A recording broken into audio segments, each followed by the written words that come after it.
Donc bonjour à tous, ici c'est Jean-Jean, alias Jean-Jean la bricole, et sur cette chaîne je vous parle de crypto-monnaie. Je vous parle de crypto-monnaie et je vous raconte surtout mon aventure dans le domaine des crypto-monnaies. Parce qu'il y a mille et une façons de s'y prendre, en minant, en farmant, en stakant, en faisant du lending, etc. Donc jusqu'à présent, je vous avais fait des vidéos où je vous avais un petit peu abordé le sujet du staking et du lending avec la plateforme Nexo que j'affectionne beaucoup.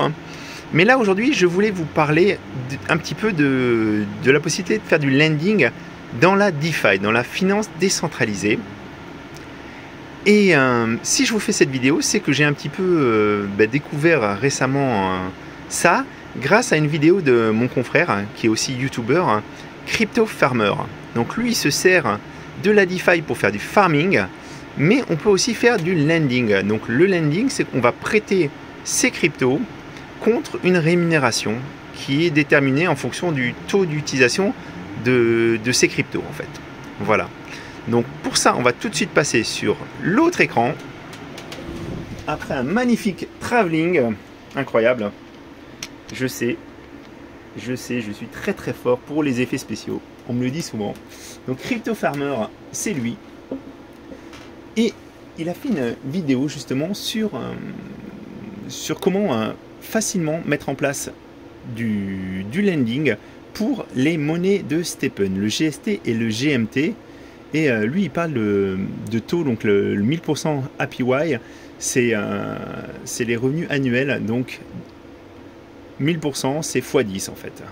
Clairement, c'est pas vraiment ce qu'il y a, parce que là c'est un petit peu, c'était son titre, mais en pratique c'est quand même très très très élevé. Donc il en parle par rapport à STEPN. STEPN, on en a déjà parlé, mais il y a eu des news récemment. Donc c'est le sujet, c'est un des sujets du moment, le Move to Earn. On bouge et on gagne de l'argent avec. Donc il y a Coinbase qui vient de lister les 2 tokens maison de STEPN, et ça c'est une bonne nouvelle pour le projet. Faites bien attention par contre, parce que j'ai vu en cherchant un petit peu des articles sur STEPN encore, etc. STEPN, donc ils ont bien une roadmap, tout est clair, ils ont une équipe qui est identifiée, qui a même voilà, des profils LinkedIn, Twitter, etc. Il y a une très très grosse commu derrière, mais il y a d'autres projets qui essaient de copier ça comme Jump In. Mais ce projet-là n'a rien à voir, qu'on soit bien d'accord. Les créateurs sont pas connus, et d'après ce qui se dit, en fait, il y a eu énormément d'engouement aussi pour ce projet-là. Mais il pourrait s'agir d'un projet en fait où tout simplement l'équipe qui est derrière va siphonner les fonds et après va pouvoir les dépenser sans que les utilisateurs puissent faire quoi que ce soit. Donc il compare ça à je l'ai vu là, à un honeypot, donc un pot de miel. C'est attirant, ça amène les utilisateurs, et derrière en fait ils se retrouveront sans rien. Donc faites très attention, encore une fois, quand on n'a pas suffisamment d'informations sur un projet ou ça, c'est pas forcément c'est des drapeaux rouges qui devraient un petit peu vous alerter.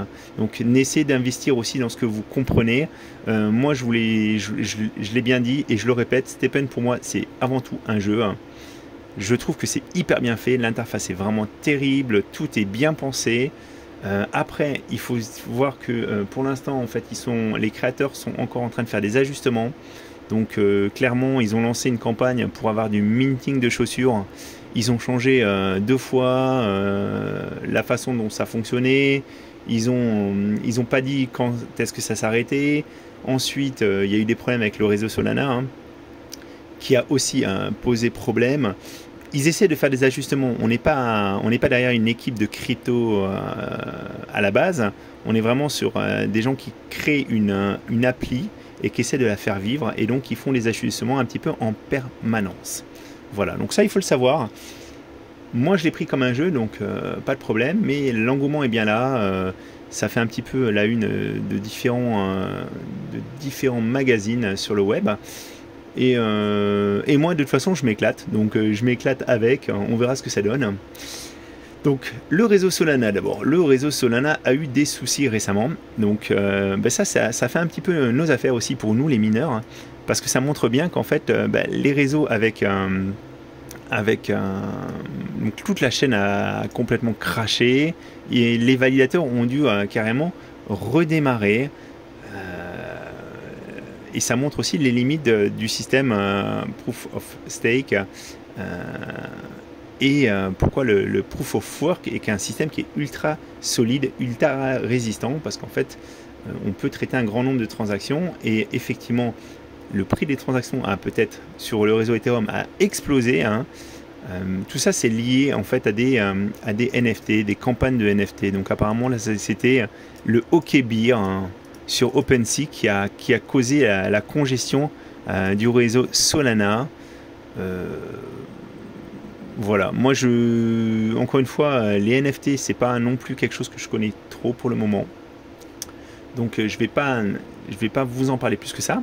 Moi, ce dont je vais vous parler donc, c'est comment est-ce qu'on peut générer un petit peu des cryptos supplémentaires, comment on peut faire ce lending.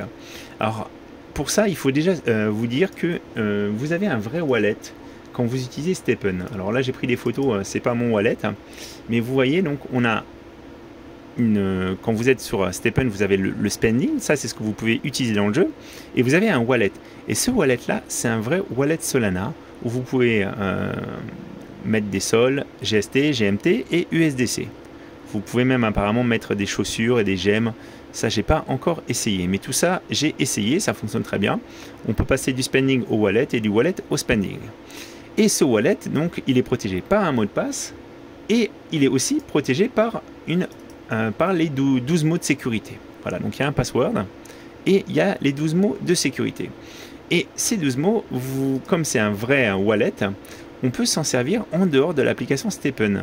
Donc, une fois que vous avez votre wallet, vous pouvez très bien l'utiliser, donc avec, par exemple, le portefeuille fantôme, le wallet fantôme. Donc, moi, ce que j'ai fait, c'est que j'ai installé la version qui se met sur Chrome, donc le plugin de Chrome, qu'il est là. Vous voyez, j'ai MetaMask et Fantôme. Voilà, donc là, il me demande de saisir mon mot de passe.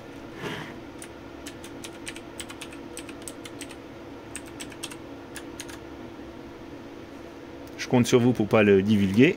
Et voilà, et je débloque mon wallet.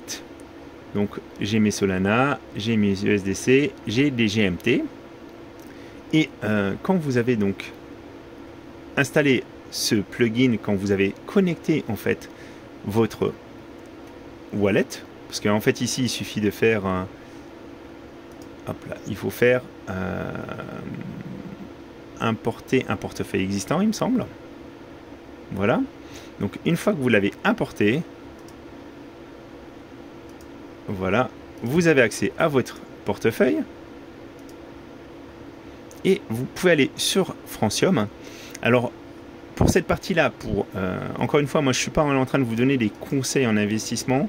Je me réfère aussi à l'expérience qu'a mon collègue Crypto Farmer sur la DeFi, parce que moi c'est vraiment pas, je suis en mode découverte, hein, qu'on soit bien d'accord. Il a fait plusieurs articles sur Francium sur plusieurs mois en arrière. Donc a priori c'est une bonne plateforme pour faire de la DeFi. Et donc vous voyez, vous avez ma page, donc on est directement connecté au wallet Solana que j'utilise pour Stepn. Et donc en fait on a même mes positions. Donc vous voyez, moi je fais pas de DeFi, je fais pas de farming. Donc il y a moyen de faire du farming, mais moi je n'ai pas de position. Par contre je fais du lending. Donc là vous voyez, je fais du lending de Solana avec un taux en ce moment de 17,21%. Je fais du lending de GST avec un taux de 192,24%.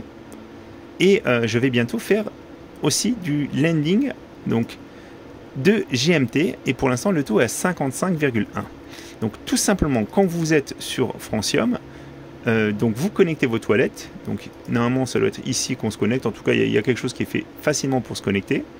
Et ensuite, vous allez à la partie lending en haut à gauche. Et donc, en fait, vous avez donc ce que vous avez déjà, vos positions, hein, ce que vous mettez en lending. Et après, vous avez les différentes pools de lending. Donc là, en fait, on a le revenu, donc le APY, c'est le revenu annualisé. Toujours. Mais ce qui peut être intéressant, c'est aussi de regarder le APY sur les 14 derniers jours. C'est la moyenne sur les 14 derniers jours. Parce qu'en fait, ce taux annualisé, il va dépendre de l'utilisation. Plus l'utilisation est forte, plus le taux va augmenter. Et regardez, si vous regardez bien, en fait, vous voyez, par exemple, sur le Bitcoin, l'utilisation est faible, 16% des fonds sont utilisés. Du coup, le rendement est assez faible, 0,84 à un instant T. Et sur les 14 derniers jours, on est à 0,36. Par contre, si on va donc sur les tokens, donc c'est les tokens que j'ai avec Stepn, mais vous pouvez très bien avoir ces tokens en les achetant, par exemple, sur Coinbase ou sur d'autres exchanges qu'ils proposent. Et vous voyez, donc là, on est sur le GST, on est à 192%, et la moyenne sur les 14 derniers jours, on est à 202%. Les fonds sont utilisés à 96%. Donc c'est des gens qui vont utiliser ces cryptos pour faire des stratégies de farming, et elles vont devoir, quoi qu'il arrive, les rembourser avec un taux d'intérêt. Et pour le GMT, on est à 56%. Donc moi, ce que je vais vous montrer de façon maintenant en live, c'est que je vais faire un dépôt. Donc pour ça, il faut cliquer tout simplement sur Deposit. Donc là, j'ai ma Available Balance, donc ce qui est disponible. Ce que je vais faire, c'est que je vais en mettre 75%. Et je vais faire dépôt. Donc là, ça me met pending, c'est en train de se connecter. Il me demande avec mon wallet fantôme d'approuver la transaction. Donc c'est moi qui suis c'est moi qui suis en train de faire ça. Donc il y a toujours un petit coup en Solana pour forcément pour traiter la transaction. Et voilà. Donc là, il est en train de confirmer la transaction. Et normalement, bientôt, dans ma position, j'aurai en plus donc ma ligne pour le GMT. Voilà. Vous voyez, en fait, c'est déjà confirmé. Donc voilà. Et même en fait, ce que j'ai placé a été actualisé. Donc maintenant, si on va dans Landing, voilà. On le trouve tout de suite en fait. Bon, ça fait pas grand chose à ce que j'ai mis, hein, ça fait 20$. Mais c'est déjà ça. Alors, après j'ai vu qu'il y avait une histoire, il y a une couverture sur le système si jamais, la plateforme était piratée, si jamais il y avait des problèmes sur les smart contracts. Moi, je peux juste vous dire, je n'ai pas assez de recul sur l'utilisation de ce genre de système sur la DeFi. Mais encore une fois, moi, j'ai mis en jeu sur la DeFi ce qui est associé à mon jeu Stepn. Et je n'ai pas de problème si jamais il y avait vraiment un problème de piratage. Voilà, après, c'est des plateformes, il y a plusieurs plateformes qui ont le vent en poupe, qui proposent des systèmes. Moi, je fais confiance aussi à la base d'utilisateurs pour me dire que ce système est pas mauvais. Encore une fois, je mettrai pas 100% de mes cryptos dans la DeFi. Par contre, effectivement, encore une fois, être présent sur plusieurs plateformes, c'est intéressant. Et puis, c'est intéressant aussi de pouvoir comparer. Il y en a d'autres que je vais vous présenter au fur et à mesure aussi de mes découvertes, parce qu'encore une fois, moi je vous partage un petit peu mes connaissances à un instant T. Hein. Donc là, au 2 mai 2022, pour moi c'est encore tout nouveau la DeFi.